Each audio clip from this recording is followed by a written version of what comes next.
언젠가 제주도에서 이 학생들이 길을 가는데 어떤 남자분이 갑자기 그 바바리를 입고 있다가 앞을 쫙 벌려서 남자들의 어떤 심보를 보여줘서 아이들이 깜짝 놀라고 경찰에 신고를 했더니 그 범인을 잡고 보니까 제주도 검찰청 지검장이었다. 그래서 온 우리 국내 사람들을 놀라게 했던 그런 일들이 있었습니다. 지위도 있고 나이도 지긋하고 부정함이 없는 이런 그분이 참 부끄러운 행태를 벌였다. 참 부끄러운 일이지요. 그리고 언젠가는 그 반지하방 같은 데에서 다른 사람의 결혼 생활을 엿보다가 붙잡히는 또 이런 일들도 있고, 이런 분들을 가리켜서 심리학자들은 도착증이라 우리가 그렇게 말합니다. 다른 사람의 행동을 통해서 쾌락을 느끼고 만족감을 얻는, 대리만족을 하려고 하는 어떤 이런 환자들이다라는 것이죠. 이런 그 환자와 비슷한 교회 안에 성도착증은 아니더라도 신앙 도착증이라 할 수 있는 이런 분들이 교회 안에 많이 있다. 다른 사람의 신앙적으로 열심히 교회 생활하고 믿음 생활하고 기도 생활하는 것을 봄으로 대리 만족을 하고, 그저 교회 오기만 하면은 믿음 생활을 잘하는 것처럼 느껴지게 되고, 그저 나는 못하면서 다른 사람이 잘하는 것을 구경이나 하려고 하는 사람들, 이런 사람들이 아마 신앙 어떤 도착 증세라고 하지 않을까 하는 것입니다. 오늘 이 성경에 보면은 예수님께서 말씀하신 열처녀 비유입니다. 우리가 열처녀 비유를 좀 이해를 하려고 하면은 그때 당시 결혼식 하는 어떤 내용들을 살펴봐야 합니다. 옛날 유대 나라에서는 하루의 시작을 저녁으로부터 시작했습니다. 그래서 저녁에 해가 떨어지고 하늘에 별이 빛나기를 시작하면은 결혼식을 그때 대부분 합니다. 그리고는 집안에서는 잔치를 배설하고 준비를 하지만은 집 밖에 저녁에 신부의 들러리 되는 한 10명의 친구들이, 처녀들이 집 밖에 등불을 들고 있다가 신랑이 오면은 신랑을 영접해서 혼례장으로 안내해서 혼례를 치르도록끔, 결혼을 잔치를 하도록끔 그렇게 했다는 것입니다. 그러니까 지금 같으면야 전기가 있으니까 안이나 밝기나 다 훤히 밝은 세상이지만은 옛날에 전기가 없던 세상에서는 밖은 캄캄하고 칠흑같이 어두운 그런 밤이잖아요. 그렇기 때문에 이 신랑을 맞이하는 신부의 친구 처녀들은 각기 등불을 준비해서 그 등을 갖고 길을 밝혀가면서 신랑을 안내했다고 하는 것입니다. 이것을 배경으로 해서 예수님께서 비유로 말씀하셨습니다.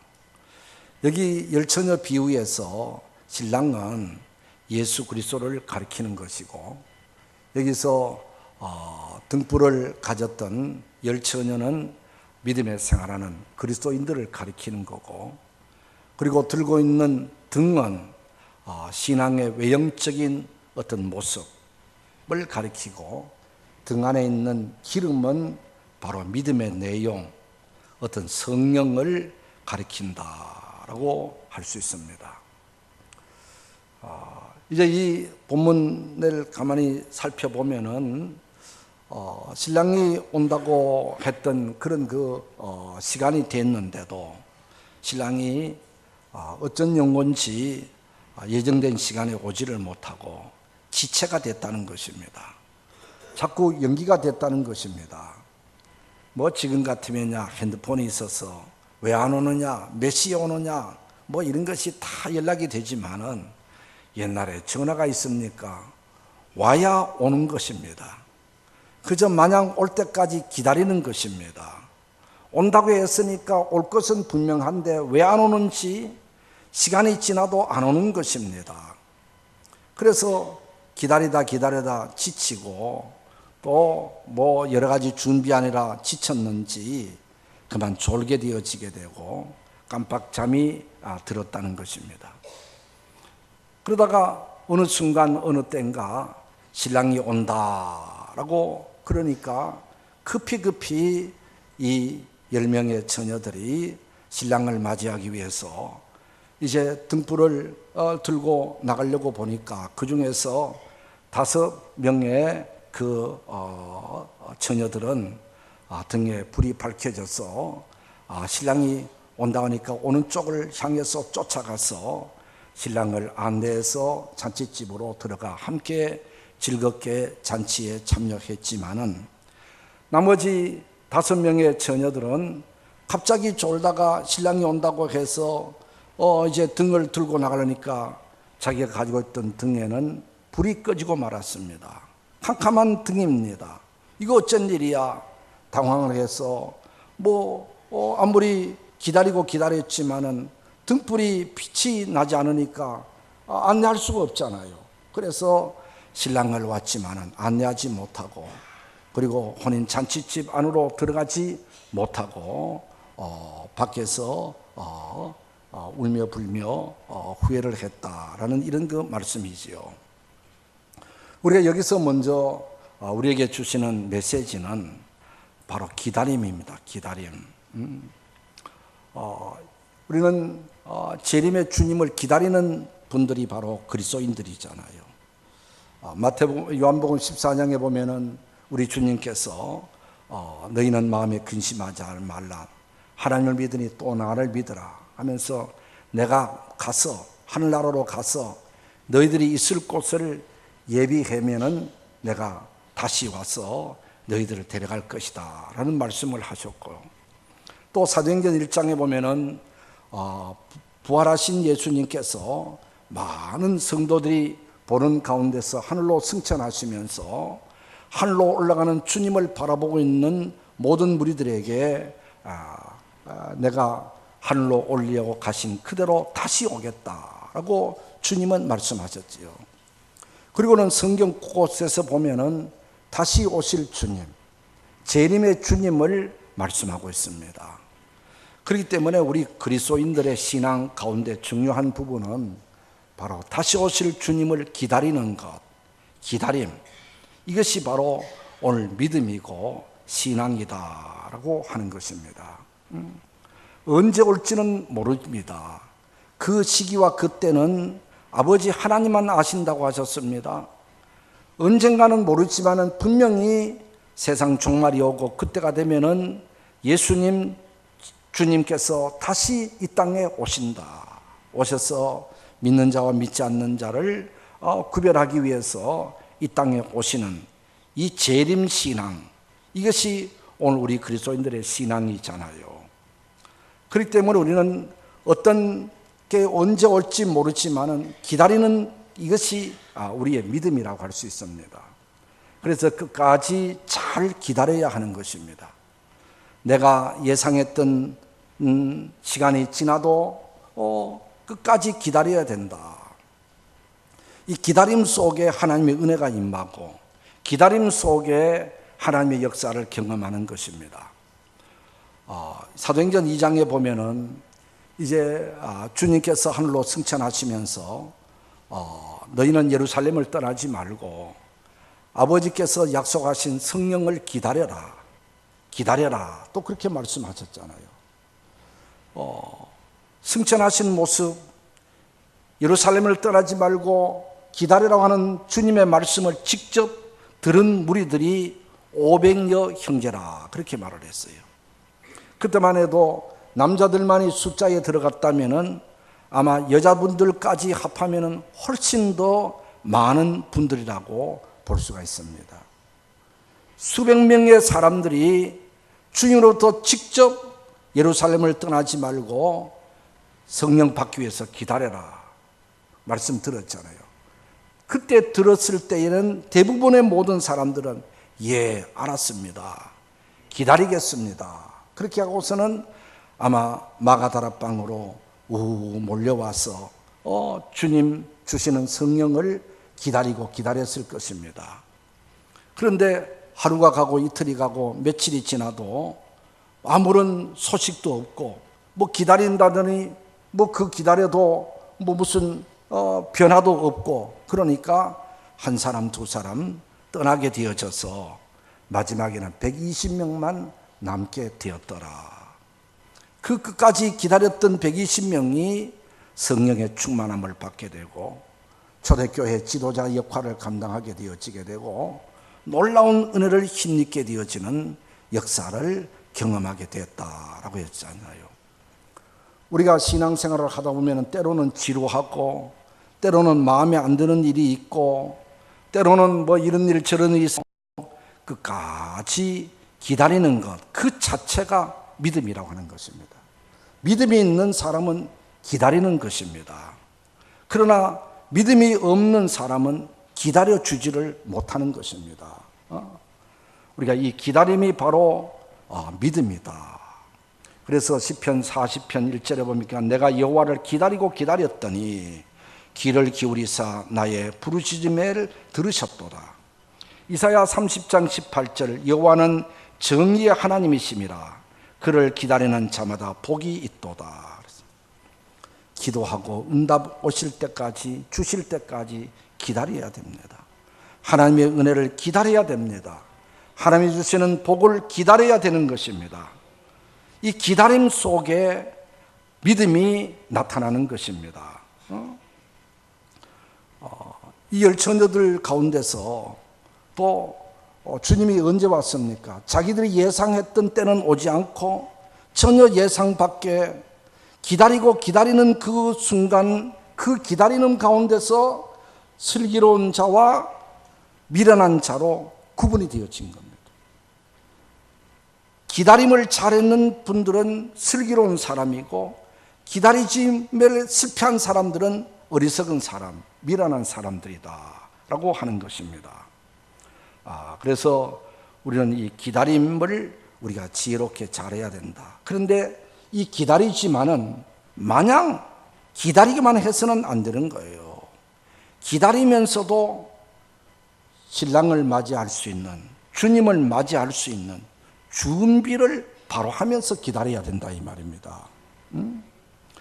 아마 열 처녀를 이분들은 모두가 같이 신랑을 맞이하기 위해서 몸치장도 했을 것이고 얼굴 단장도 했을 것이고 잔치 준비도 했을 것이고 그리고 등불도 준비했을 것입니다.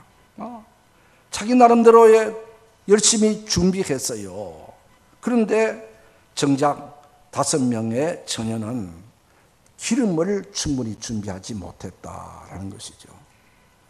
이 등이라고 하는 것은 외형적인 신앙 모습이죠. 내가 교인이다. 나는 장로고 권사고 집사다. 뭐든 이런 나는 그리스도인이다. 이런 것들을 의미할지도 모릅니다. 그러나 기름이라고 하는 것은 신앙의 내용을 말하는 것입니다. 정말로 확신 있는 믿음을 가졌느냐? 정말로 성령 충만을 가졌느냐? 주님 맞이할 수 있는 참된 믿음을 가졌느냐? 우리의 속사람, 내면적인 신앙의 내용을 가리키는 것입니다. 사람들은요, 대부분 외형적인 것, 보이는 것, 이런 것에는 많은 신경을 씁니다. 그리고 이런 것들에 대해서는 준비도 많이 합니다. 그러나 내면적인 문제, 그 문제는 보이지 않는다고 해서 그렇게 신경을 안 쓰는 경우들도 종종 있습니다. 여기서 뭐 슬기로운 처녀나 미련한 처녀나 다 나름대로 준비를 했을 것입니다. 그런데 슬기로운 이 처녀들은 미련한 처녀들 다 같이 졸았어요. 다 같이 시간이 지체됨에 따라서 잠이 또 들었어요. 그런데 무엇이 다릅니까? 슬기로운 처녀는 밤이 늦다 하더라도 신랑이 지체되어서 언제 온다 하더라도 깨었을 때에 등불이 밝혀줄 수 있는 기름이 있었다고 하는 것입니다. 그래서 화들짝 당황은 좀 했을지 모르지만은 가지고 있는 밝은 등불을 갖고 신랑을 맞으러 갔다. 그리고 그 맞이해서 잔치집으로 들어갔다. 기다림에 보람이 있잖아요. 기다렸더니 결국 신랑을 영접하고 받아들였잖아요. 아마 이 분들은 옛날에 그 등이 조그만했기 때문에 기름이 얼마 들어가지를 않더라고요. 보니까. 그러니까 그 등에 들어가는 기름뿐만 아니라 그 외에 여분의 기름도 좀 준비했을지도 모릅니다. 혹시 기름이 떨어지면 어떨까? 기름이 모자라면 어떨까? 충분히 아마 준비할 때에 기름을 준비했기 때문에 시간이 지체되어져도 또 늦게 와도 언제 어느 때에 신랑이 와도 불을 밝힐 수 있는 기름이 준비된 분들이 바로 슬기로운 처녀들이다라는 것이고요. 그러네 미련한 처녀들은 아마 이분들도 기름을 준비했을 것입니다. 빈 등만 가지고 왔겠습니까? 나름대로 준비를 했지만은 예상 밖으로 신랑이 지체되어지게 되고 늦게 왔다는 것이에요.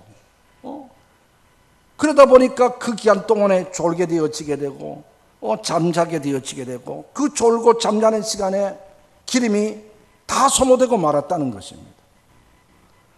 늦게 올 것을 예상치 못했고 준비하지 못했고 준비는 하지만은 조금밖에 준비하지 못했고 충분하게 준비하지 못한 것이 이 미련한 다섯 처녀들의 실수가 되어지는 것입니다. 우리가 준비하되 충분히 준비해야 된다. 만약에 대학 시험을 보는 우리 수험생들이 1점 차이로 불합격이 됐다면은 시험 합격한 사람이나 불합격한 사람이나 열심히 준비했지만은 어떻든 불합격한 사람은 충분히 준비하지 못한 것이죠. 여유 있게 준비하지 못해서 낙방이 되고 떨어진 것이잖아요. 오늘 우리가 믿음의 생활을 하더라도 겨우 믿음에나 연결되어지는 겨우 교회나 다니는 이런 그 신앙 갖고 주님 영접할 수 있는 우리의 믿음이 될까? 언제나 여유가 있는 충분한, 그래서 성령 충만이라고 하잖아요. 성령 충만, 믿음 충만, 이런 충만함을 가져야 되는데 이 지혜롭지 못한 미련한 다섯 처녀는 기름을 준비하지만 조금밖에 준비하지 못했다. 그저 준비하는 척 했다라는 거예요. 얼마든지 낮 시간대에 기름을 준비할 수 있는 시간적인 여유가 있었음에도 불구하고 아마 시덕거리면서 놀기만 했든지 아니면 늦게 올 것을 예상치를 못했든지 아니면 이만하면 됐을 것이라고 자신감을 가졌든지, 그러나 이 모든 것들이 부주의가 되어지게 되고 또 방심했다가 결국 기다렸는데 신랑을 맞이하지 못한 처녀가 되어버리고 말았다. 기다림이 헛되게 되어버리고 말았다. 기다림에 보람이 없어지고 말았다라고 하는 것입니다.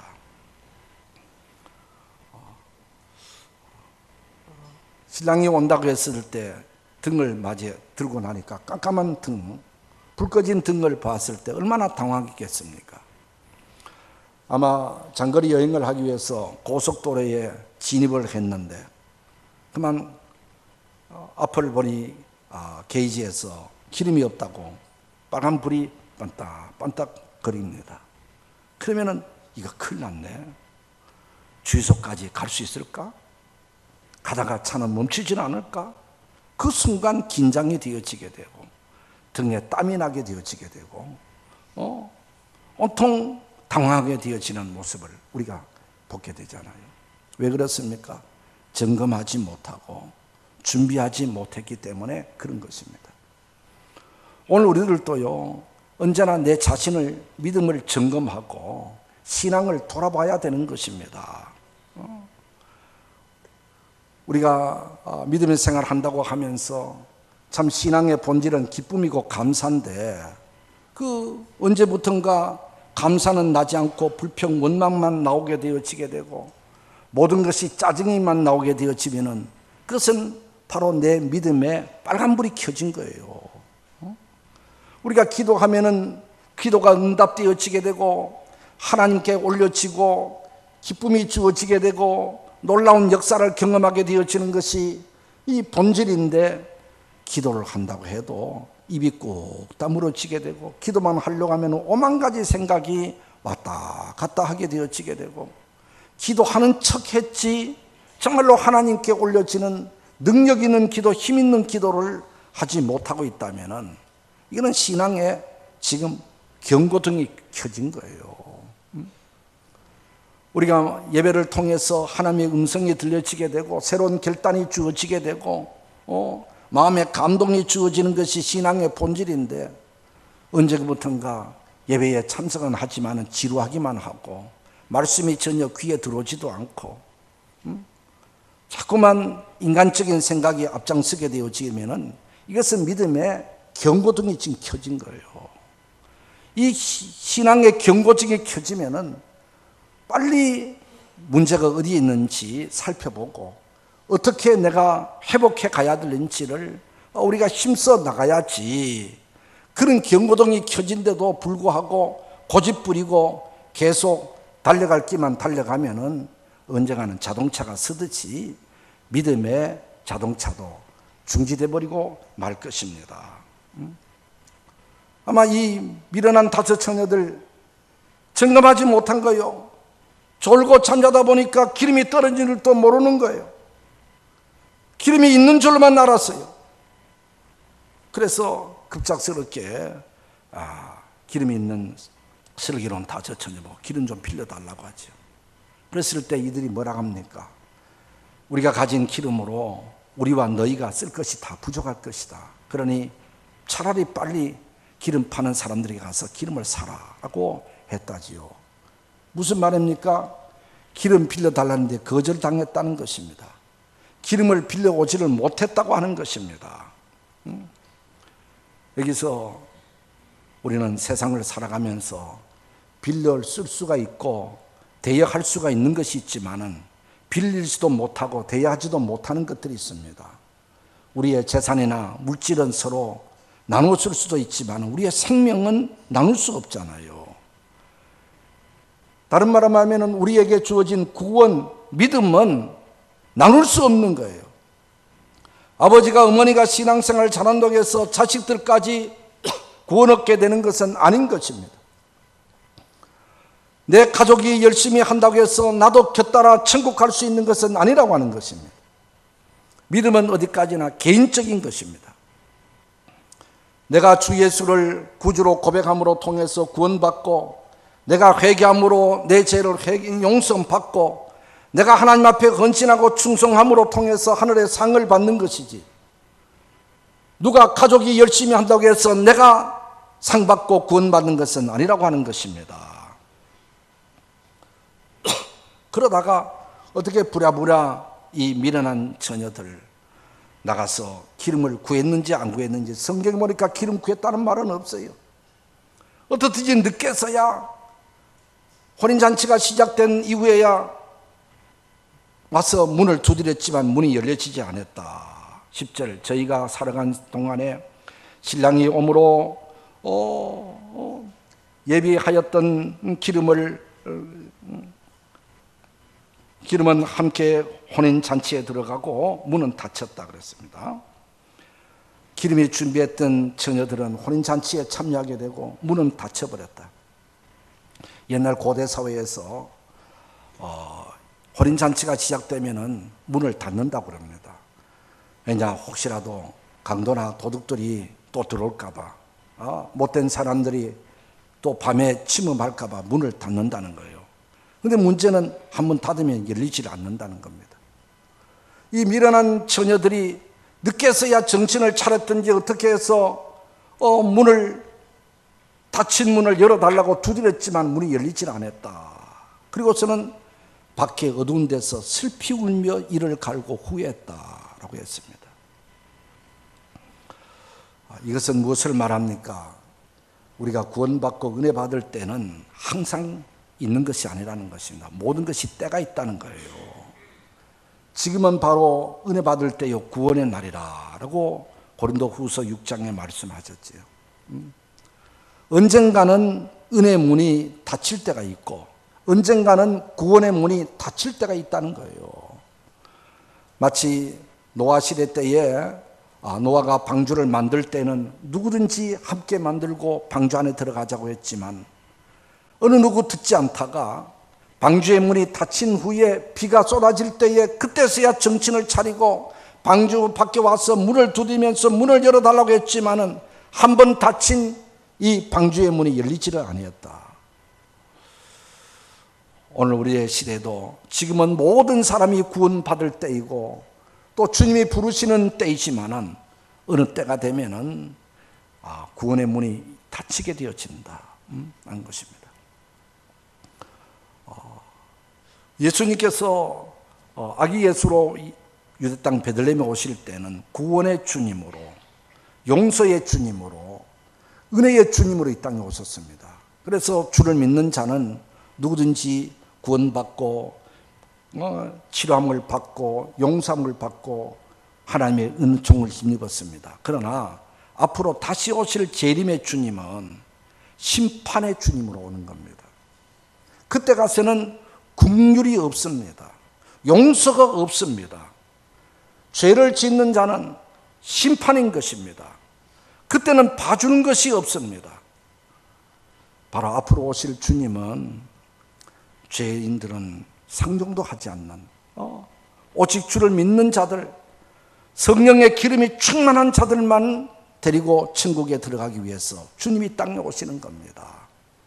그러니 오늘 우리는 지금이 바로 은혜 받을 때요, 지금이 영적으로 회복할 때요, 지금이 성령의 기름을 준비할 때인 줄 믿으시기를 바랍니다.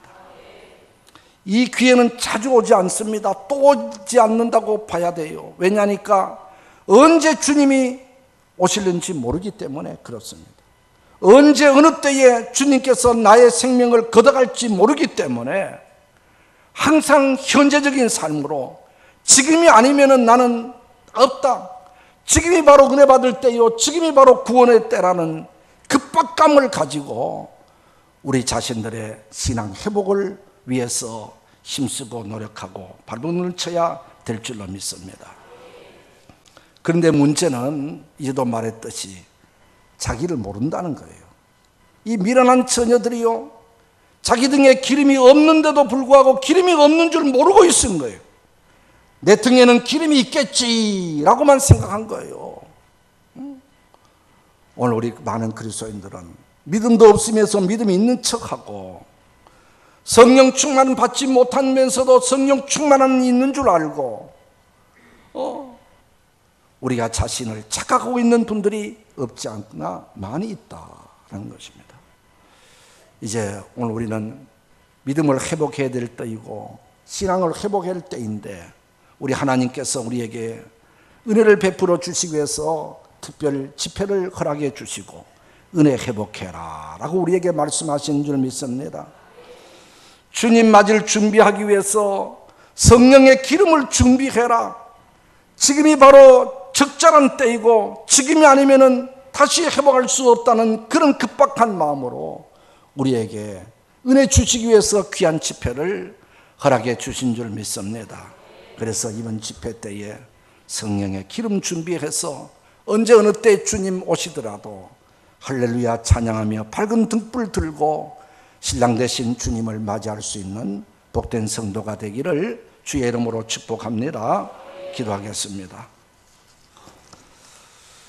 우리를 구원하여 하나님의 자녀로 삼아 주셨지만 오랜 믿음의 생활을 하다 보니 나태하고 또 우리의 신앙이 연약해졌지만 연약한지도 모르고 야태한지도 모르고 기름 떨어진 줄도 모르고 살아가는 착각 속에 우리가 살아가고 있지는 않는지 주님, 우리 자신을 긍휼히 여기셔서 다시 회복하기 위하여 귀한 집회를 허락해 주신 줄 믿사오니 이번 집회를 통해서 성령의 기름 준비하고 성령 충만하는 귀한 기회를 만들어서 언제 어느 때에 주님 오시더라도 할렐루야 찬송하며 주를 맞이할 수 있는, 밝은 등불 들고 주를 영접할 수 있는 복된 성도들이 되게 해 주시옵소서. 예수 그리스도의 이름으로 기도드리옵나이다. 아멘.